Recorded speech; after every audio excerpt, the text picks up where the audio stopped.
do Senhor. Amém? Louvado seja o nome do Senhor.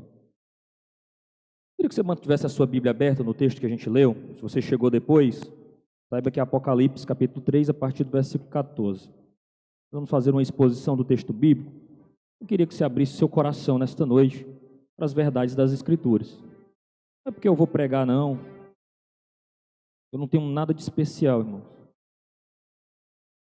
Mas a palavra do Senhor, ela tem poder para falar com a sua igreja, com o seu povo. Se você crer que Deus está no nosso meio, Ele pode nos visitar de uma forma extraordinária. Você crê assim? Abra seu coração nessa noite.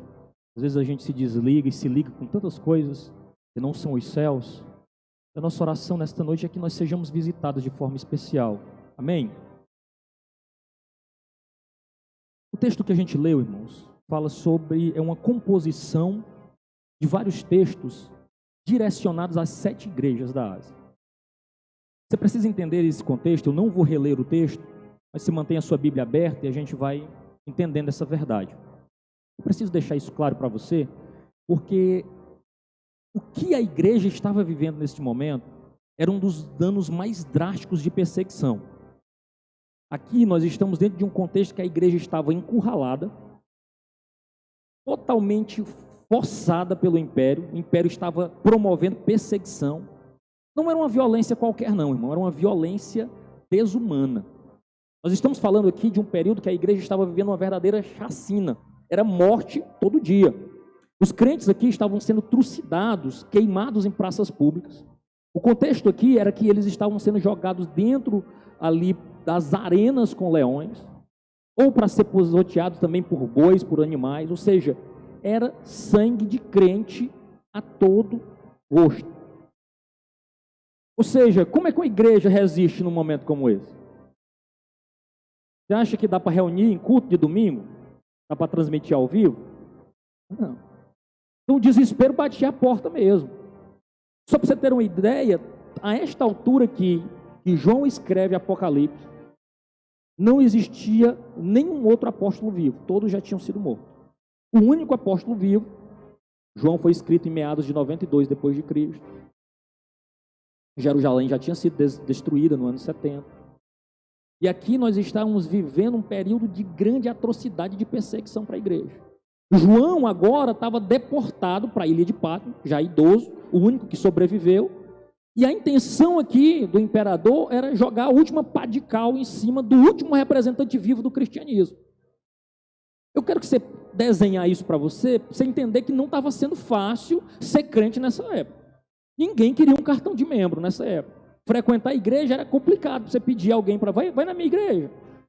Ninguém ia, porque era certeza de que ia ser morto. Mas sabe o que é interessante em tudo isso? A igreja continuava sendo sustentada pelo seu dono. É isso que nós não podemos perder, meu irmão, porque mesmo na perseguição, na luta, quando mata-se os líderes, perde-se a liderança, ainda assim Deus é quem sustenta o seu povo, a sua igreja. E se nós perdemos essa confiança, nós não vamos entender o que é cristianismo. Porque enquanto o imperador tentava destruir a igreja, Deus edificava, levantava pessoas, aclamava e chamava a atenção da sua igreja, despertava o seu povo, visitava o seu povo, como nós vamos ver no texto. João agora estava isolado, cercado por águas, numa imensa solidão. Todas as portas para ele estavam fechadas. Talvez João pensou, disse, meu Deus, cadê as promessas? Quem sabe João disse, mas cadê, Senhor, o cristianismo que ia ser próximo, só estou vendo perseguição. Mas quando as portas se fecharam para ele, Deus abriu uma porta no céu. Agora, enquanto ele não via nada à frente dos seus olhos, em um domingo, como diz a história, ele é tomado por uma visão. Um som, uma voz fala como uma voz de trombeta atrás dele, dizendo, o que vê, escreve. Ah, meus irmãos, ele não viu quem estava falando, mas ele percebeu a presença de 7 candeeiros e 7 castiçais, e um semelhante ao Filho do Homem. E ele passeava no meio desses castiçais. O Filho do Homem, ele teve uma visão do Cristo. A única maneira, irmãos, Aqui nós temos uma representação das 7 igrejas, os 7 cartiçais, a representação de 7 igrejas, ali as igrejas da Ásia. Foi para essas igrejas que o Apocalipse, esse texto específico, foi escrito. Porque uma das formas, irmãos, de o mundo ver Cristo é através da igreja. É no meio da igreja que Jesus passeia. É no meio do seu povo que Jesus manifesta os seus dons e os seus milagres. É no meio do povo de Deus que Jesus está caminhando, edificando e cuidando. É com a nossa presença, é com as nossas mãos, é com a nossa voz que o Evangelho expande, porque é através de nós que o reino de Deus cresce, multiplica, aparece, consola, ocupa espaço, traz uma luz para aqueles que estão perdidos.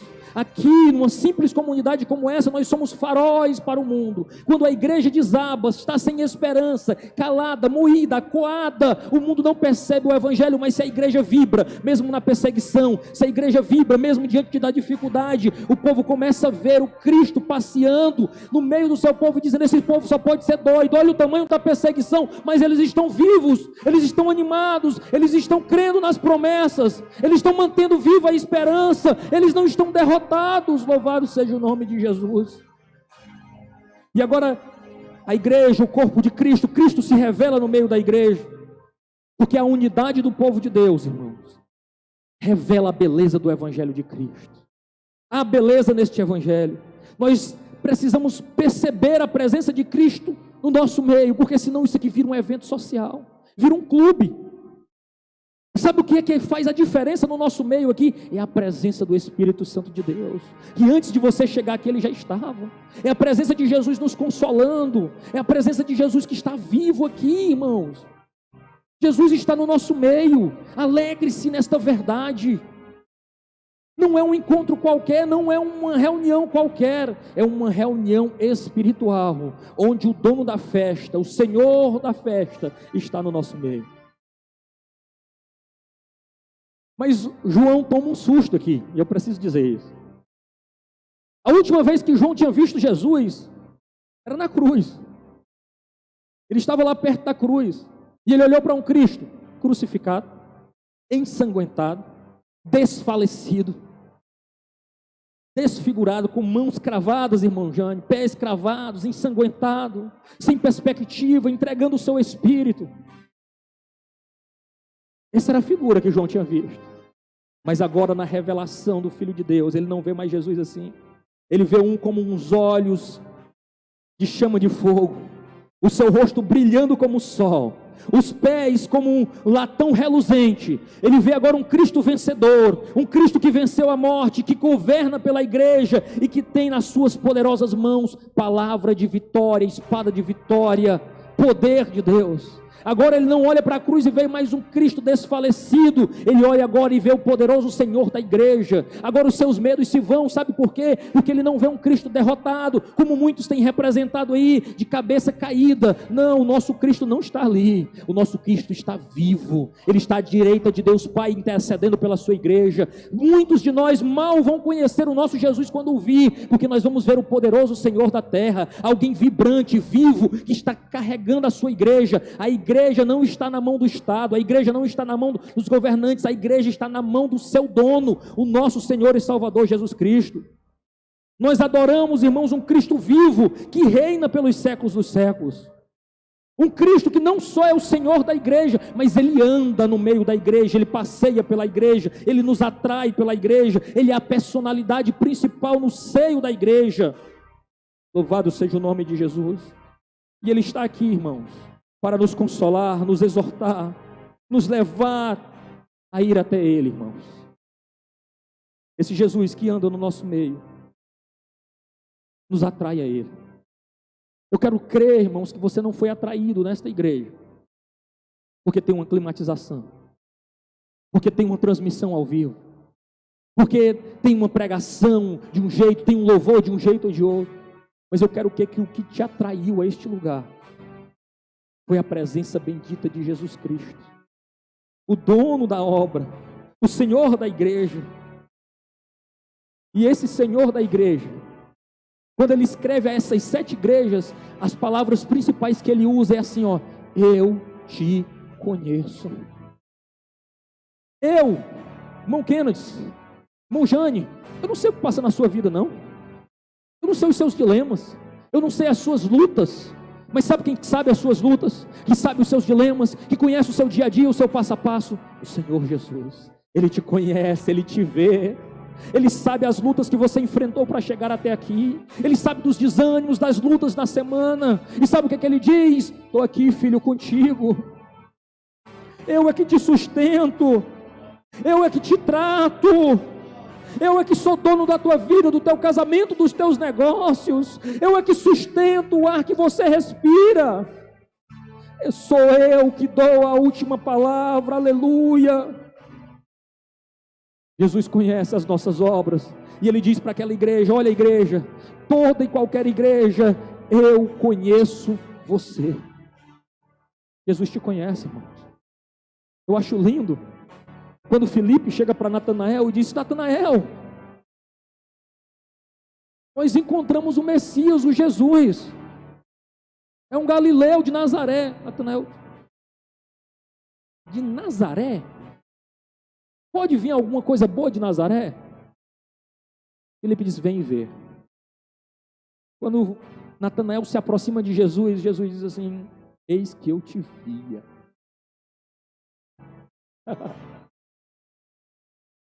Eu te via já, Natanael.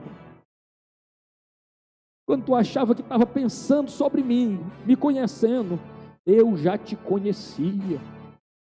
Jesus já te conhece, irmão, conhece a tua estrutura, conhece a tua história. Ele não vê como o homem vê, Ele vê com seus olhos santos e puros. Aquilo que o homem diz não presta, não dá nada, Ele diz presta. Aquilo que o homem pega e diz: esse aqui é que é o bom, Jesus disse: eu conheço. Não é assim não. Olha o que Ele diz para a igreja de Esmirna: conheça a tua tribulação, conheça a tua dor, conheça as tuas lágrimas, eu sei das tuas angústias, das tuas necessidades. Ele conhecia aquela igreja por dentro e por fora. Ele diz para a igreja de Pérgamos: eu conheço o lugar da tua habitação, onde há o templo de Satanás.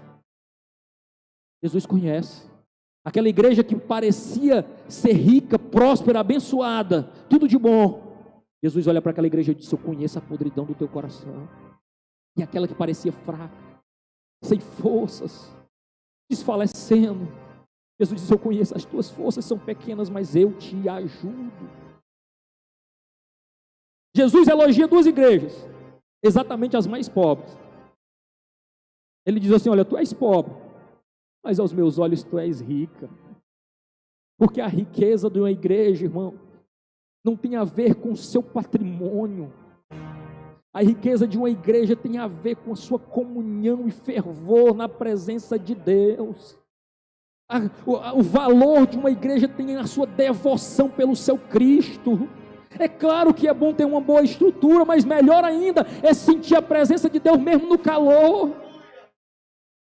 mesmo sem ter nada, soncheando, mas sentindo a natureza e a presença do Espírito Santo de Deus, porque o que nos reúne aqui é a presença de Cristo, aleluia. Ele elogia a igreja de Filadélfia e diz: olha, tu tem poucas forças, mas eu coloquei uma porta aberta diante de ti. Os recursos, irmão, sempre vai ser pouco para nós como igreja. Sabe para quê? Para que a gente não se ensoberbeça e dependa de Deus. Nunca nós vamos ter o suficiente. Sabe por quê? Porque no dia que nós tivermos o suficiente, nós achamos que nós vamos ser os bons homens. Mas quando está faltando, a gente diz: Jesus, socorre. Jesus, mal está dando. Aí você está no pé de Jesus. Jesus, quase não deu, mas deu, glória a Deus. Se sobrou, irmão Mário, não lembra de orar, não lembra de buscar a presença de Deus, se compromete com outras coisas, se esquece da presença de Deus. Jesus te ama tanto que só te dá o suficiente para você estar pegado com Ele, ligado com Ele, na presença dEle, buscando a sua face. Aleluia. Ele te ama demais, irmão, para não te prender a Ele com seus laços de amor. Aleluia. E Ele faz críticas, irmãos, àquela igreja de Laodiceia, que é o texto que nós estamos lendo. Aliás, Jesus não faz nenhum elogio àquela igreja, apenas críticas. E Ele usa várias figuras de linguagem para isso, linguagens da cultura, porque Ele estava falando com a igreja que estava inserido dentro de um contexto. E Ele pega e diz para aquela igreja, porque na cidade de Laodiceia, que era a igreja de Laodiceia, existia um vale com águas térmicas, muito interessantes. Mas aquele lugar, onde Laodiceia estava, é um conglomerado de 3 cidades, composta por Hierópolis, Colossos e Laodiceia. E cada uma dessas cidades tinha características térmicas muito interessantes. Enquanto que Hierápolis tinham núcleos de águas quentes, ou seja, aqueles ambientes ali que você tinha aquelas espécies de piscina natural com água quente, que o pessoal vai para experimentar aquilo tudo. Colossos tinha água fria. Todas elas, tanto a quente como a fria, muito terapêutica, boas para a saúde. Mas Laodiceia tinha um problema, a água de lá não prestava, era morna. Ou seja, não tinha nenhuma atividade terapêutica. Jesus, sabendo disso, porque ele conhece a tua história, a minha, o nosso contexto, nós estamos inseridos, ele pega e diz assim: olha, deixa eu te dar uma ideia aqui. Laodiceia, tu tem um problema espiritual, que eu vou ilustrar com o que tu conhece aqui. Tu sabe Colossos? Tem água fria lá, é boa para a saúde. Tu sabe Hierápolis? Tem água quente, é boa para a saúde. Mas as tuas águas, Laodiceia, não são boas. Assim também é você. Eu estou a ponto de te vomitar da minha boca, porque você não tem servido o seu papel de igreja, ou palavra de se ouvir de Jesus. Jesus estava olhando para aquela igreja assim: você não tem cumprido o seu papel como igreja. Ah, meu Deus, Deus tenha misericórdia de nós, irmão, de sermos apenas um centro religioso sem efeito, que provoca náuseas no nosso Deus. Nós não queremos isso. Jesus diz: olha, quem dera você fosse fria ou fosse quente, mas tu és morto, eu vou vomitar-te-ei. Que palavra dura para uma igreja ouvir. Mas não fica aí. Laodiceia também era um centro bancário muito especial, corria muito dinheiro na cidade, passava muito dinheiro por ali. Ela processava boa parte do ouro da Ásia. E agora Jesus também usa essa expressão e diz assim: você está orgulhosa do seu ouro, né? Você está se sentindo rica, né? É o que diz o verso 17. Porque tu dizes: eu sou rico e cheio de bens, não tenho necessidade de nada. Olha o que essa igreja estava dizendo: eu estou bem, nós temos conquistado tudo, está maravilhoso. Mas Jesus repreende ela e diz assim: paga o preço. Tu está orgulhosa, mas eu aconselho que tu não se orgulhe do teu ouro, mas que compre de mim ouro refinado. Ele estava dizendo assim, que você precisa pagar o preço, Laodiceia. Muitos de nós, irmãos, precisamos entender que uma vida santa, ela necessita que um preço seja pago. Você sabia disso? Você já experimentou comprar um carro?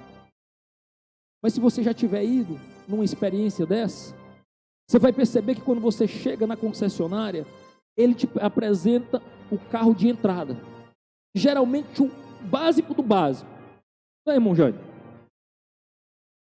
E aí o irmão Jânio, que já comprou alguns carros, vai saber, à medida que você acrescenta itens, o que que acontece, irmão? Fica mais? Não é isso? Ou seja, para você ter mais acessórios, você precisa pagar mais. Deixa eu aplicar isso na vida do cristão. Você quer uma vida básica? Tem. Dá para ser um cristão básico. Mas você quer acessórios espirituais na tua vida? Existe um preço a ser pago, irmão. Existe um preço a ser pago, irmão. Não tem como falar de fervor espiritual, ser cheio da presença de Deus, se você não ora, se você não lê Bíblia, se você não está na presença de Jesus, irmão. Não dá para viver uma vida natural e querer experimentar o sobrenatural, irmão Kennedy. Não dá, irmão, não dá. Para ir, vir, voltar, levar uma vida natural e lembrar de Jesus no final de semana. Ei, igreja, acorda. Compra ouro de Jesus, Ele tem para vender. Ele tem os melhores dons, Ele tem as melhores capacitações espirituais para a igreja de Cristo estar fortalecida, viva e vibrante. Não podemos viver uma vida medíocre achando que estamos bem. dizendo como Laodiceia: estou rico, já estou bom, já estou salvo, já tenho o meu nome escrito no livro da vida. Jesus quer nos usar para a sua obra, quer fazer da sua igreja próspera. Compre, pague o preço, tem o preço, Jesus está dando, Ele diz: pague o preço, eu tenho para você. Louvado seja o nome de Jesus. Não fica só assim, Ele ainda fala sobre roupas brancas no verso 18. Vestes brancas para que te vista e a tua nudez não apareça. Laodiceia também era muito especial, era um polo têxtil, fabricava uma lã muito especial. Só que Jesus disse assim: olha, está vendo essa tua lã? Está vendo isso que tu produz? Não serve. Compra de mim vestes brancas para que não seja manifesta a tua nudez. Compra de mim vestes espirituais. Se vista da minha presença, se revista dos meus dons, se revista daquilo que é sobrenatural de Deus. Somos desafiados para isso. Mas Jesus ainda insiste no versículo 18 ainda: unge os teus olhos com colírio para que possas ver. Jesus conhecia a história daquele lugar. Lá era um importante centro de tratamento de visão. Eles tinham um pó que praticamente recuperava a visão daqueles que estavam com enfermidades. Mas Jesus pega e diz assim: está vendo uma coisa? Deixa eu te dizer algo. Esse teu pó não tem tirado, não tem libertado a tua visão. Mas, se você comprar de mim um colírio especial, eu vou abrir os teus olhos para que tu possas ver. Ah, meu irmão, compre o colírio a fim de que nós possamos ver. Irmãos, quantos de nós estamos precisando ter um pingozinho no olho do colírio espiritual, para que a gente pare de ver com os olhos carnais e comece a enxergar com fé, com esperança, crendo na majestosa, poderosa mão do Senhor. Nós precisamos desse colírio espiritual. Mas sabe o que é bom? Que você saiba nesta noite, é que o dono do ouro está aqui, que pode te vender o ouro. O dono do colírio especial está aqui. O dono das vestes especiais está aqui. Aquele que tem todos os equipamentos para equipar a tua vida espiritual está aqui, pronto para te dar tudo isso. Apenas você precisa bradar e dizer: eu quero Jesus, eu não quero viver essa vida miserável, essa vida distante. Eu me arrependo e me lanço aos teus pés. Aleluia. Não há, irmãos, como ser amigo do Evangelho, como ser apenas um frequentador natural. Porque se envolver no reino de Deus envolve entrega, envolve dar-se completamente para o reino dos céus, envolve em ser penetrado pela presença do Senhor. Não dá para viver de qualquer maneira uma vez que você abraça o Evangelho. Nós precisamos entender que o Evangelho precisa nos afetar, estar presente no nosso dia a dia, ocupar os nossos lábios, ocupar a nossa visão. Aonde nós colocamos os nossos olhos precisam ser ungidos com o colírio de Jesus. Aonde nós colocamos as nossas mãos precisam estar revestido com o poder de Jesus. Aquilo que nós lançamos sobre o nosso corpo precisa ser revestido pelo poder de Jesus, porque nós não somos de nós mesmos, nós representamos uma igreja viva, vibrante. Nós declaramos com a nossa vida, irmãos, que nós temos um dono, que nós pertencemos a Jesus. Aonde nós andamos, o mundo deve olhar para nós e dizer assim: aí vai um crente. Louvado seja o nome de Jesus. Para tal, irmãos, nós precisamos ter cheiro de crente, jeito de crente, pensamento de crente, e estar cheio de Jesus. Eu não estou falando de religiosidade, não. Eu estou falando, você já conversou com alguém que transborda Jesus? Você fala e vê que ali na vida dele tem Jesus? Pois é, nós precisamos ser desse jeito.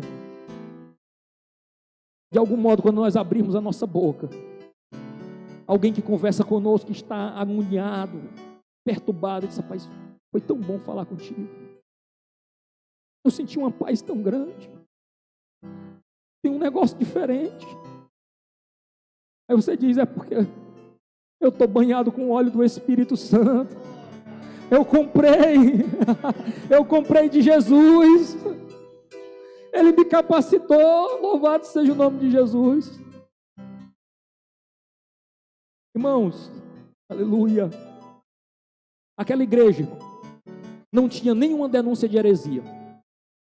Era uma igreja que a gente poderia dizer era uma igreja ortodoxa. Aquela igreja não tinha nenhum problema com imoralidade sexual. Era uma igreja moral, muito boa. Aquela igreja não tinha nenhuma palavra de perseguição, a sociedade gostava dela. tinha paz nas suas fronteiras, ninguém dizia nada com aquela igreja. Aquela igreja não tinha sinal de pobre, todo mundo lá era rico, tem de vida. Você quer ser sincero, que eu seja sincero com você? Muitos de nós gostaríamos de congregar em Laodiceia. A igreja dessa é uma bênção, irmão. Gente. Mas sabe qual foi a acusação para ela? Falta fervor espiritual. Eram crentes que só frequentavam reunião. Não se ouvia um glória a Deus, não se ouvia um aleluia. Faltava aquele cheiro de vida que só o Evangelho traz. Aquele pisar no sobrenatural que só o Evangelho traz.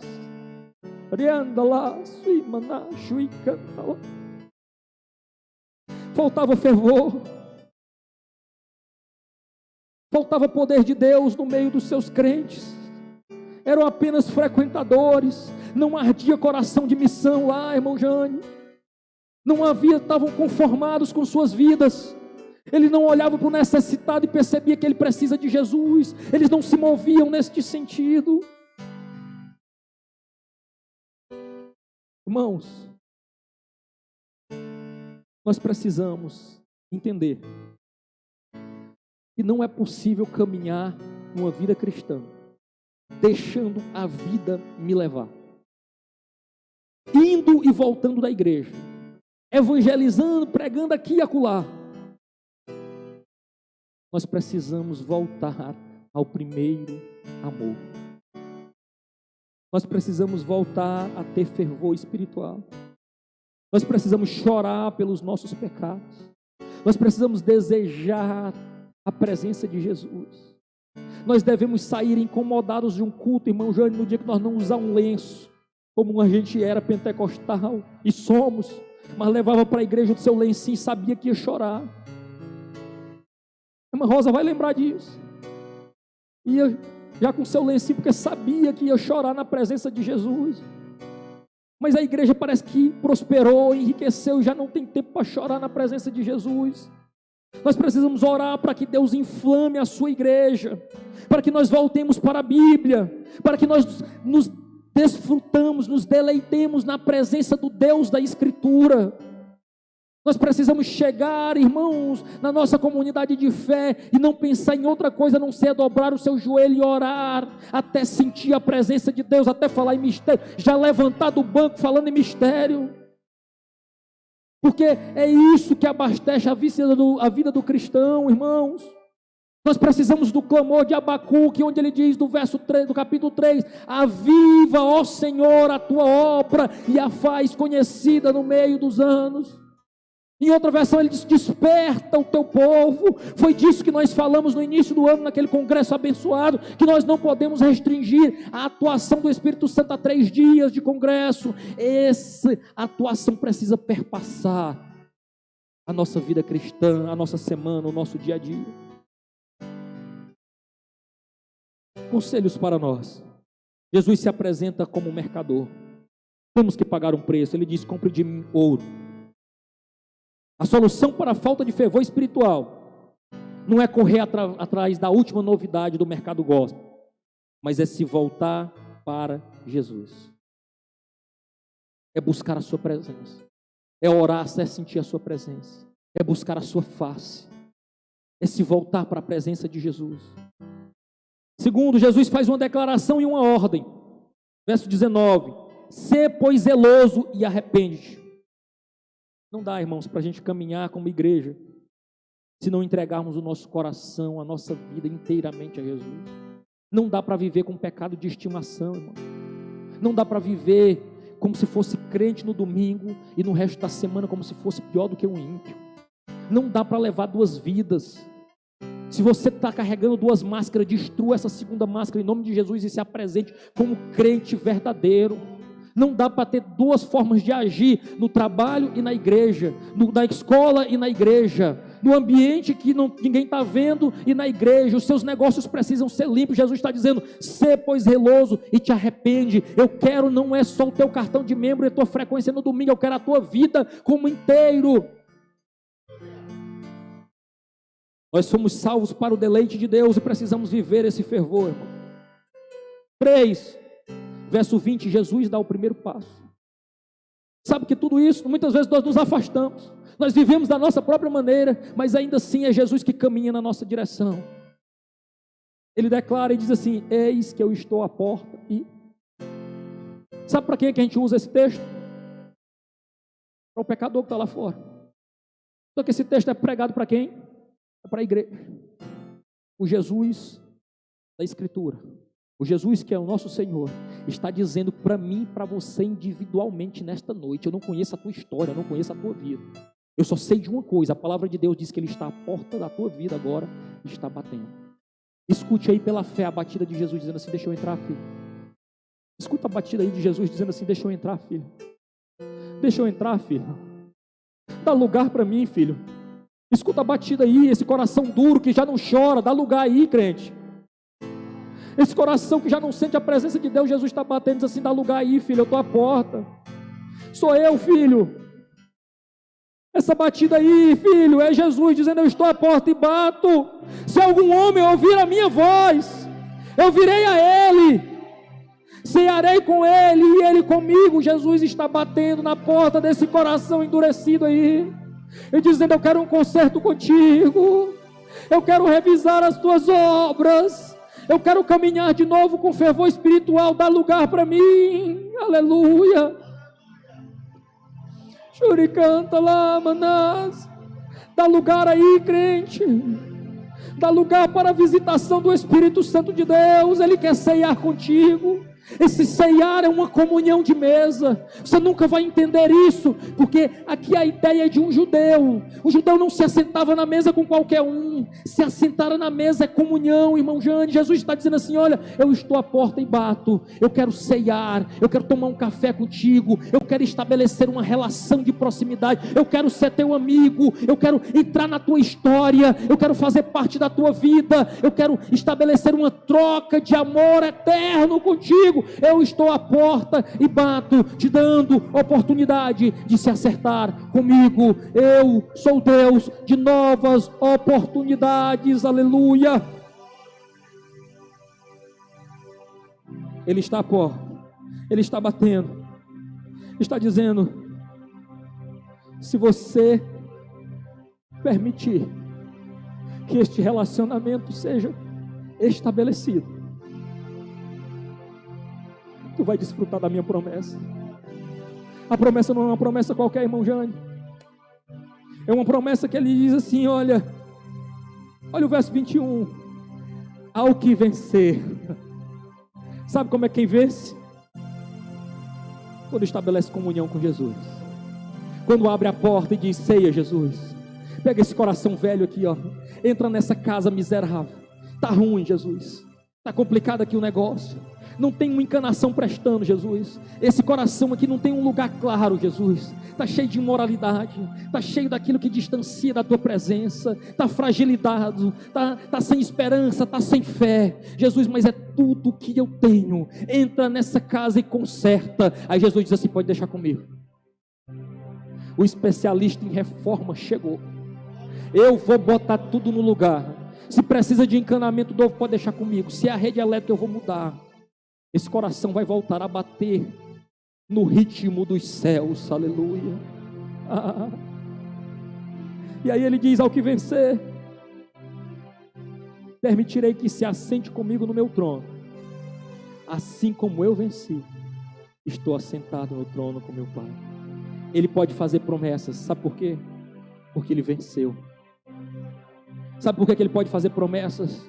Porque a sua promessa foi vitória na cruz. Ao vencedor, ele vai deixar que nos sentemos com ele. E agora, aqueles que desfrutaram da comunidade da mesa, da comunhão da mesa, vão agora aparecer na publicidade do trono. Aquele que desfrutou da cumplicidade da mesa vai passar pela exaltação pública, não somente de chegar aos céus, é de sentar com Jesus, com Ele, no trono, para todos verem, dizendo: olha, está vendo esse aqui? Se relacionou comigo e venceu. Esse aqui estabeleceu um relacionamento de comunhão comigo ainda na terra. E sabe qual é o destino dele? Vitória, vitória e vitória. É vencedor, está no trono comigo. Louvado seja o nome de Jesus. Mas ainda assim, o versículo encerra no 22, dizendo: ao que tem ouvido, ouça o que o Espírito diz à igreja. Depois de eu ter narrado tudo isso aqui para você, você poderia dizer assim: mas que Jesus maravilhoso. Com certeza a igreja de Laodiceia escutou a voz do Senhor e abraçou esta verdade. Infelizmente, irmãos, hoje, se você for no lugar que estava aquela igreja, você encontrará apenas ruínas. Porque Jesus continua alertando o seu povo, a sua igreja. Mas nós, insistentemente, às vezes temos fechado os nossos ouvidos. Porque ele diz: aquele que tem ouvido, ouça. Ele não vai te obrigar. O diabo vai chegar e vai meter os 2 pés na tua porta, vai entrar, vai saquear a tua vida. Jesus bate, espera você abrir. Se você não abrir, ele pacientemente está ali. Mas chegará um dia, e se você não estabelecer essa comunhão e esse relacionamento com ele, a história da tua vida será apenas tristeza. Aquela igreja não ouviu a voz do Espírito Santo, mas nós aqui podemos usar o exemplo dela, sermos alertados para esta verdade e entendermos. Não deixarmos a nossa comunidade, a nossa igreja, perder o fervor espiritual. Sermos abastecidos com esta verdade. Precisamos ouvir o que o Espírito diz à igreja. Nós não fomos salvos, ou melhor, nós fomos salvos para o deleite de Deus. Mas se vivermos sem fervor, tudo que nós vamos provocar é náuseas em Jesus. Em nome de Jesus, receba essa palavra. Seja desafiado a ceiar com Jesus nesta noite. Não saia para a sua casa do mesmo modo que você chegou, mas creia nesta palavra. Nós agora